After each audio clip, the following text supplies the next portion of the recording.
నమస్తే, నేను మీ కుప్ప పద్మిని. ఇన్నాళ్ళు మీ సపోర్ట్ ని నాకు అందిస్తూ, మీ ప్రేమని నాకు అందిస్తున్న ప్రతి ఒక్కరికి కృతజ్ఞతలు. ఇప్పుడు చూడబోతున్న ఈ వీడియో కూడా ఖచ్చితంగా మీకు ఉపయోగపడుతుంది. లైక్, షేర్ అండ్ సబ్స్క్రైబ్ చేసి మీ ఇష్టాన్ని అలాగే మీ సపోర్ట్ ని నాకు అందించండి. అలాగే ఈ వీడియో పట్ల మీ అభిప్రాయాన్ని కమెంట్ సెక్షన్ లో కమెంట్ చేసి నాకు తెలియజేయండి. నమస్తే. జ్యోతిష్య శాస్త్రం ఒక అద్భుతం. వేదాంగమైన జ్యోతిష్య శాస్త్రం అనేటువంటిది మానవ జీవన గమనానికి ఒక వరం. జ్యోతిష్య శాస్త్రం నీ జీవితంలో వెలుగునింపే ఒక భాష.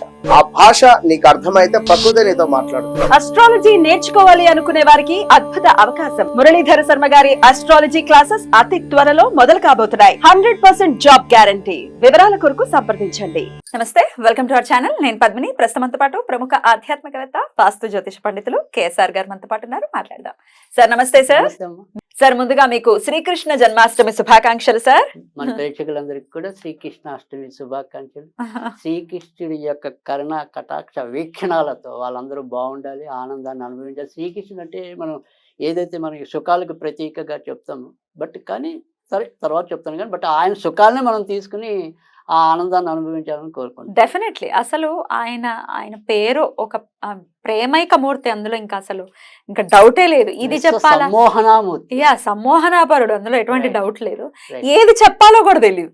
ప్రేమ అంటే ప్రేమ. ఇప్పుడు ప్రతి ఏమంటే ఒక దైవం మీద మనకి ఒక రకమైన గౌరవం ఉంటుంది. ఇక్కడ గౌరవంతో పాటు అభిమానం కూడా ఉంటుంది. అంటే మన సొంత మనిషి ఏమో, మన సొంత అన్నయ్య ఏమో, మన సొంత ప్రియుడేమో ఇలా అనిపిస్తూ ఉంటుంది. ఏదో ఒక రూపంలో ఉంటాడు ఆయన. చిన్న పిల్లవాడిగా అయితే కన్నయ్య కన్నయ్య అని పిలుచుకుని వాళ్ళు ఎవరు ఉంటారు? కన్నయ్య అంతలో చాలా తక్కువ. సో అందుకే కృష్ణుడు అంటేనే మనకి చాలా చాలా అభిమానం ఉంటుంది. ప్రతి తల్లి కూడా జీవితంలో ఒక్కసారైనా పిల్లలకి శ్రీకృష్ణుడు వేషం వేయకుండా ఉండదు. అది సో కృష్ణుడు అలా మనలో మమేకం అయ్యాడు, మనల్ని మమేకం చేసుకున్నాడు. అంతటి ప్రేమైక మూర్తి యొక్క ప్రేమని నిజంగా మనం పొందాలి అనుకుంటే, సరే మనం ప్రేమించేస్తున్నాం బాగుంది, మరి ఆయన ప్రేమ కూడా మనకి అందాలి కదా. ఎంతో కొంత క్రీగంటనైనా ఆయన మనల్ని చూడాలి అని అంటే శ్రీకృష్ణ జన్మాష్టమి రోజు, మరి ఆయన పుట్టినటువంటి రోజు మనకి శ్రీకృష్ణుడు అనేది ఏంటంటే, ఇప్పుడు సపోజ్ ఆయన మనకి ఆరాధన అనేది కాదు, అసలు ఫస్ట్ ఆయన యొక్క నేర్పిన తత్వాన్ని కనుక అర్థం చేసుకుంటే మీరు జీవితంలో అంతకంటే మీకు విజయం ఉంటుంది. సో చాలా మందికి ఆయన ఏమంటే పైకి ఆయన రాసలీలలు ఇలాంటివి కొద్దిగా ఒకటో రెండో మాట్లాడుతాం.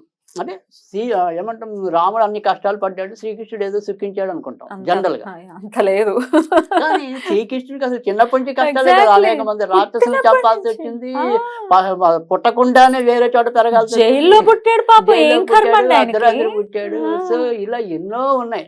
సో ఆయన మనం నేర్చుకోవాల్సిన గుణం ఏంటంటే, ఆయన ఎన్ని కష్టాలు వచ్చినా నవ్వుతూ వాటిని ఎదుర్కొన్నాడు అనేది అది ఖచ్చితంగా చూడాలి. తర్వాత రెండోది వచ్చేప్పటికి ఏంటంటే, ఆయన మెయిన్ ఏమంటాం అందరినీ కూడా అన్ని జాతులు అంటే మనం లోగడ కూడా కొన్ని సందర్భాల్లో కొన్ని వీడియోలు చేసామంటే, ఇవాళ ఏదైతే మనం ఒక హిందూ మత స్థానం అనుకోండి, లేదా ఈ కులాల వివక్ష అనుకోండి, ఆ రోజుల్లోనే మరి శ్రీకృష్ణుడు వాళ్ళందరినీ మరి ఏకదాటిన మిత్రులుగా చేసుకున్నాడు. అందరితోనూ కూడా ఆయన కూడాడు. నువ్వు తక్కువ వాడివి, నేను తక్కువ వాడిని అనేది. సుధాముడు ఒక దళితుడిని ఆయన ప్రేమించాడు. సో ఇలా ఆ రకంగా చూసినప్పుడు ఏంటంటే సామాజిక కోణం కూడా శ్రీకృష్ణుడికి ఎక్కువ. అందుకే అది మనకి ఆరాధ్యనీయుడు అయ్యాడు ఆయన. అందుకే మనం ఆయన మర్చిపోలేము. ఎందుకంటే మన ఇంట్లో ఒక అన్నేమో అనిపిస్తుంది, ఆయన మన ఇంట్లో ఒక భర్త ఏమో అనిపిస్తుంది. ఇలా ఎలా చూస్తామంటే ఒకసారి ప్రతి ఒక్కరికి ఏదో ఒక రూపంలో ఆయన దర్శనం అనేది ఖచ్చితంగా ఉంటుంది. శ్రీకృష్ణుడిని తలుచుకోకుండా ఏది ఉండదు. సరిగ్గా మీకు కృష్ణ అంటే మనకి 4 రకాల అర్థాలు చెప్పడం అనేది కూడా ఉంది. కృష్ణ అంటే అందరికీ తెలిసిన నలుపు అనేది ఒకటి, తర్వాత చీకటి అనేది ఒకటి, కానీ వీటితో పాటు సంహారం అనే ఇంకో అర్థం ఉంది, తర్వాత సమ్మోహనం అని ఇంకో అర్థం. సో ఇవన్నీ ఆలోచించి అంటే ఈ గార్గ మహాముని ఆయనకి నామకరణం చేశాడు.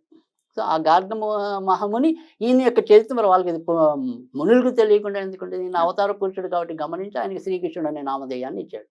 ఎందుకంటే రాక్షసులు సంహారం చేశాడు, మనలో ఉండే దుష్ట గుణాలను కూడా సంహారం చేసుకోండి అని మనకి ఉపదేశం ఇచ్చాడు. మరి కనుక శ్రీకృష్ణుడిని ఆరాధించడం అంటే కనుక అది మనకి జన్మజన్మలో అది కూడా పుణ్యమే ఖచ్చితంగా.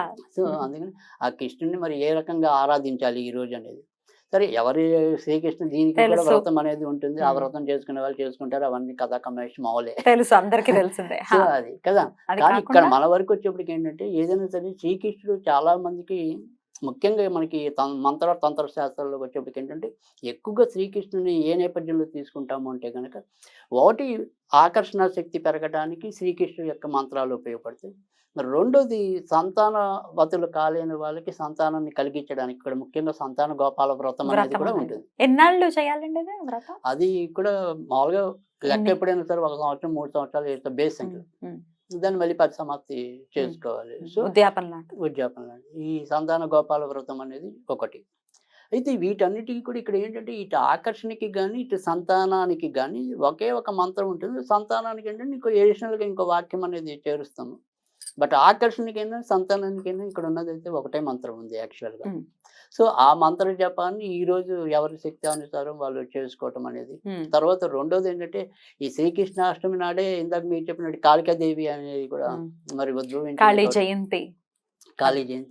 సో మనం చాలా సార్లు సో ఇద్దరికి అభేదం అని అనుకోవచ్చు. అభేదం ఆయన నల్లని వాడే, ఆవిడ నల్ల స్వరూపంలోనే ఉన్నారు. తర్వాత ఇక్కడ మనకి ఏంటంటే కాలం కంట్రోల్లో ఉండాలంటే కాళికాదేవిని పూజించాలి, ఆ కాలాన్ని సద్వినియోగం చేసుకోవాలని శ్రీకృష్ణుడు బాగా చెప్పారు. ఎందుకంటే శ్రీకృష్ణుడు తత్వాన్ని అర్థం చేసుకుంటే ఇవాళ అకాల ఏమంటాం ఈ ఆత్మహత్యలకు ఉంటాయి కదా, వీళ్ళు పిరికిగా జీవితాలు పాటు చేసుకోవటం.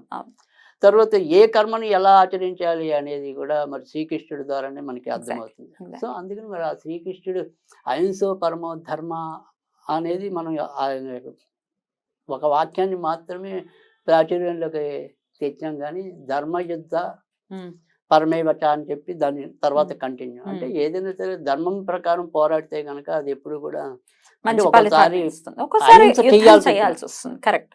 ఆ దాన్ని ఎక్కువ ప్రాచుర్యంలోకి తీసుకురాలేదు. కానీ ఎంత ట్రై చేశాడండి, యుద్ధం జరగకుండా ఉండడానికి చాలా ట్రై చేశాడు.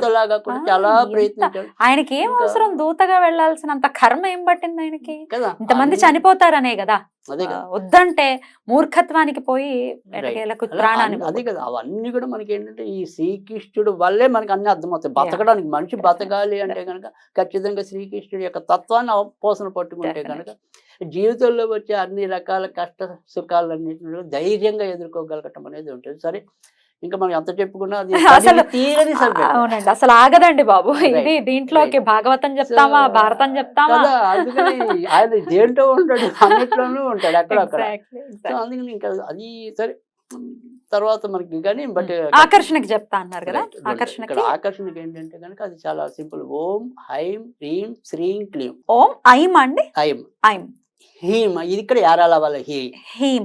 రైట్. ఓం ఐం హీం శ్రీం శ్రీం క్లీం క్లీం కృష్ణాయ గోవిందాయ గోపీ జన వల్లభాయ నమః. ఇది ఓకే. ఇది ఆకర్షణకి. ఓం హైం హ్రీం శ్రీం క్లీం కృష్ణాయ గోవిందాయ గోపీజన వల్లభాయ. ఇక్కడ గాపియాలి, నమః పెట్టుకుంటే నమః, స్వాహ పెట్టుకుంటే స్వాహ. కానీ ఇక్కడ అదే సంతానం కావాలనుకున్న వాళ్ళకి ఓం ఐం హ్రీం శ్రీం క్లీం కృష్ణాయ గోవిందాయ గోపీజన వల్లభాయ మమ సంతానం దేహి దేహి. ఇది ఇక్కడ కూడా అనేక మంది కంటే ఇంచుమించుగా నేను 10 మందికి ఇస్తే 9 మందికి ఖచ్చితంగా మగ పిల్లలు కావాలని కోరుకునే వాళ్ళకి కూడా పిల్లలు పుట్టారు. రైట్. సో ఇక్కడ ఏం పెట్టాలంటే మమ పుత్ర సంతానం దేహి దేహి. సో లేదు సత్సంతానం కావాలంటే మమ సత్సంతానం దేహి దేహి. ఇది ఇక్కడ ఈ కామన్ వర్డ్ అనేది ఉంటుంది. బట్ మంత్రం మటుకు దేనికైనా అటు ఆకర్షణకైనా సంతానకైనా అదే.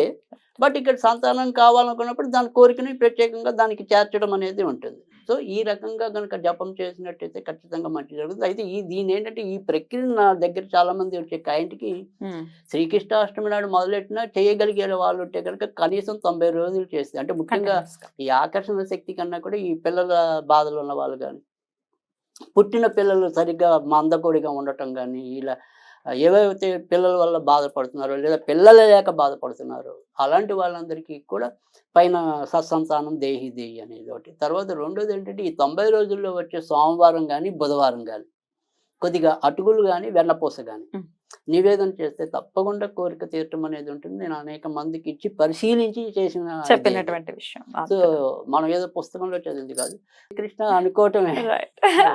బ్యూటిఫుల్ అండి, చాలా అద్భుతంగా వివరించారు. చాలా సంతోషంగా చెప్పటం, ఈయన గురించి చెప్తూ ఉంటే మాత్రం అది ప్రస్ఫుటంగా కనిపిస్తుంది, మనకు వచ్చేస్తుంది, సమ్మోహనం వచ్చేస్తుంది. అద్భుతం. మరొక్కసారి మీకు జన్మాష్టమి శుభాకాంక్షల్ని తెలియజేస్తాను. నమస్కారం అండి.